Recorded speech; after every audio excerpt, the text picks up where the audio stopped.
ఉద్యోగులతో ఆడుకుంటాడు. మాట వినకపోతే ఎంతకైనా తెగిస్తాడు. అదేంటి సార్ అంటే అంతా సంస్థ అభివృద్ధి కోసమే అంటాడు. చివరికి సార్పై విసిగిపోయిన ఉద్యోగులకు ఏం చేశారో మీరే చూడండి.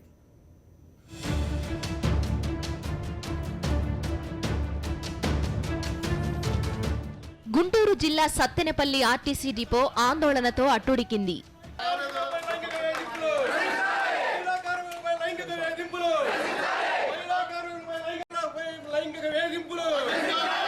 ఇందుకు కారణం ఏంటో తెలుసా? అక్కడ నెలకొన్న పరిస్థితులే. అంటే నా పరువు పోయిద్ది అని నేను చాలా ఆలోచించి నేను ఇంతవరకు ఎవరికి చెప్పుకోలేదు సార్. పైన ఆఫీసులకే చెప్పుకున్నాను. ఇప్పుడు ఇంక సమయం వచ్చింది కాబట్టి చెప్తున్నాను. సత్తెనపల్లి ఆర్టీసీ డిపో మేనేజర్ వేధింపులు తాళలేక ఓ మహిళా కండక్టర్ ఆత్మహత్య యత్నం చేసింది. దీంతో తోటి కార్మికులు ఆందోళన చేశారు.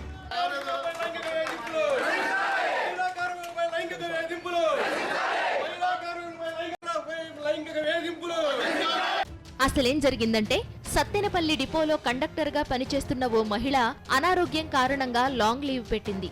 ఆరోగ్యం బాగుపడటంతో తిరిగి ఉద్యోగంలో చేరేందుకు డిపోకు వచ్చారు. అయితే కండక్టర్ను విధుల్లోకి తీసుకోకుండా డిపో మేనేజర్ బాలాజీ దయాళ్ వేధింపులకు గురి చేశారని ఆరోపణలు ఉన్నాయి. దీంతో మనస్తాపం చెందిన ఆమె డిఎంపై ఫిర్యాదు చేసేందుకు విజయవాడకు వెళ్లారు. అక్కడ అధికారులు పట్టించుకోకపోవడంతో నిద్రమాత్రలు మింగి ఆత్మహత్యా యత్నం చేసింది. ఇది గమనించిన తోటి సిబ్బంది ఆమెను ఆస్పత్రికి తరలించారు. డిపో మేనేజర్ వ్యవహార సరళిపై స్థానికంగా చాలా ఆరోపణలున్నాయి. అయినా సరే అమ్మాయికి డిపోలో ఓడి ఇవ్వకుండా అమ్మాయిని చాలా హింస పెడుతున్నారు. అమ్మాయి చేయలేని డ్యూటీలో అమ్మాయికి క్యాష్ కౌంటర్లో కానీ లైన్ మీద కానీ అమ్మాయి చేయలేని డ్యూటీలు వేస్తున్నారు. అమ్మాయి ఆరోగ్యపరంగా ఆ డ్యూటీలు చేయలేకపోతుంది. ఆడపిల్లలందరికీ ఇంకా చాలా చాలా సమస్యలు ఉన్నాయి. మాకు 3 రోజులు మెన్సెస్ కారణంగా 3 రోజులు సెలవులు ఇవ్వమని పైనుంచి ఆర్డర్ వచ్చింది. కానీ ఇక్కడ మా డిపోలో ఇవ్వట్లేదు. మేము రాసి అక్కడ పెట్టేసి వెళ్ళిపోతే మాకు ఆబ్సెంట్లు వేశారు. ఇంకా ఇట్లాంటివన్నీ దృష్టిలో ఉంచుకొని ఆయన మా ఇంక్రిమెంట్లు కట్ చేయడం, మమ్మల్ని అరెస్ట్ చేయడం చేస్తున్నారు. మహిళా ఉద్యోగుల పట్ల ఆయన వ్యవహార శైలి బాగుండదని అక్కడి ఉద్యోగులు చెబుతున్నారు. డిపో మేనేజర్ పై చర్య తీసుకోవాలని డిమాండ్ చేస్తున్నారు. అమ్మాయిలు అంటే దానికి ఒక కామంతో చూస్తారు. లేడీస్ అంటే ఒక తల్లిలాగా చెల్లిలాగా తను చూడడు సార్. ఆడపిల్ల అంటే దాన్ని కామంతోనే చూసే కళ్ళు సార్. తను మాకు న్యాయం జరగాలి. అసలు అతను ఈ డిపోలోంచి వెళ్ళిపోవాలి. నేను ఇంత కంప్లైంట్ ఇచ్చినా కానీ ఇంతవరకు అతని మీద ఏ యాక్షన్ తీసుకోలేదు ఎవరు.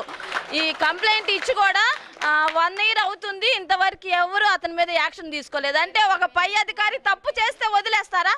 అదే నా తోటి ఉద్యోగస్తుడు ఎవరైనా నా కొలీగ్ మీద కంప్లైంట్ ఇస్తే ఉంచుతారా? ఇప్పటి వరకు అతన్ని ఉంచరుగా.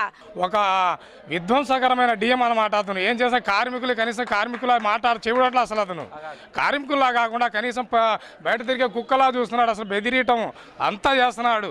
అందులో ఒక ఆడపిల్ల మీద లైంగిక వేధింపులు చేసి పై ఆఫీసర్ దగ్గర ఆయన లాబింగ్ చేసుకొని ఈ రోజు కూడా మిగతా వాళ్ళు కూడా ఏం చేస్తారులే నన్ను అన్నట్టుగా ఒక అమ్మాయిని ఓడి తెచ్చుకుంటే ఎండి గారి దగ్గర ఆ ఓడి కూడా నీకు ఇయ్యను నేను క్యాష్ కౌంటర్లో చేయాలంటున్నాడు. క్యాష్ కౌంటర్లో చేసేది ఎవరే అంటే ఆర్టీసీ ఆఫీసర్లు అందరూ తెలుసు. ఒక ఏడీసీ మాత్రమే చేస్తాడు. మిగతా ఎవరు ఓడి తెచ్చుకున్న వాళ్ళు చేయరు. అటువంటిది అక్కడే చేయాలను, అక్కడే ఉండాలను, లేకపోతే ఉద్యోగం మానుకొని పొమ్మంటాడు. అయితే ఈ ఆరోపణలను ఖండిస్తున్నారు డిపో మేనేజర్ బాలాజీ దయాళ్. తన దృష్టి అంతా డిపో ఆదాయంపైనే అంటున్నారు. ఈ క్రమంలో తాను తరాతమా భేదం లేకుండా అరిచిన మాట వాస్తవమే అంటున్నారు. మహిళా కండక్టర్ ఆత్మహత్య యత్నంపై తనదైన శైలిలో వివరణ ఇచ్చారు. అమ్మాయికి 5 రోజులు లీవ్లు ఇచ్చి నేనే 4 రోజులు లీవ్ ఇచ్చి పంపించాం. పోయి చూసుకోమ్మా డాక్టర్ దగ్గర పోయి చూపించుకొని 4 రోజుల తర్వాత వచ్చేసి నాకు బస్టాండ్లు ఇవ్వండి, అనౌన్సర్ ఉద్యోగం ఇవ్వండి అనింది. అనౌన్సర్ ఉద్యోగం అనేది మా చేతిలో ఉండదమ్మా, రీజనల్ మేనేజర్ చేతుల్లో ఉంటుంది. మేము ఇచ్చేదానికి కాదు. కాబట్టి మీరేం చేస్తారంటే ముందు సిక్ చేసుకోండి, ముందు చేయి బాగా చేసుకోండి. ఎందుకంటే చేయి టోటల్గా ఇట్లా వేళ్ల మీదకి వేళ్ళు వచ్చాయన్నమాట. సో ఈ చేత్తో మీరేం చేయలేరు. కాబట్టి మీరు పోయి సిక్ చేసుకోండి, తగ్గిన తర్వాత రండి మాట్లాడదామన్నాం. వచ్చిన కొత్తలో కంప్లైంట్ అదేమైందంటే డిపార్ట్మెంట్లో ఎంక్వైరీ అయింది. ఆమె చెప్పిండేదంతా కూడా నేనేదో హరాస్ చేసినదన్నదంతా కూడా తాలూకా బస్టాండ్లో. తాలూకా బస్టాండ్ అనేది ఎప్పుడు రద్దీగా ఉండే టైం, 10:30 టైం అంటే పెద్ద రద్దీగా ఉండే టైం. కాకపోతే డబ్బులు తక్కువ తెస్తే నేను గట్టిగా అరిచిన మాటలు అయితే నిజమే, కానీ అంతకు మించి మనం ఎవరితో కూడా మాట్లాడేది లేదు. కాకపోతే డబ్బులు తేకపోతే ఎవరినైనా కూడా గట్టిగా అరుస్తా. డిపార్ట్మెంట్ కోసం నేను మార్నింగ్ 5:30 నుంచి నైట్ 9:30 దాకా కష్టపడతా. సో నా కష్టానికి తగ్గట్టుగా నాకు లాభాలు రావడం లేదు, నష్టాలు ఎక్కువ పెరిగిపోతున్నాయనే ఉద్దేశంతో వాళ్ళని కొంచెం గట్టిగా కౌన్సిలింగ్ చేస్తున్నా. సంస్థ ఆదాయం పెంచాలన్న ఉద్దేశం మంచిదే అయినా దానికోసం ఉద్యోగులను ఇబ్బంది పెట్టడం తగదంటున్నారు. డిపో మేనేజర్పై వచ్చిన ఆరోపణలపై సమగ్ర విచారణ జరిపి ఉద్యోగుల్లో మానసిక ధైర్యం కల్పించాల్సిన అవసరం ఉంది.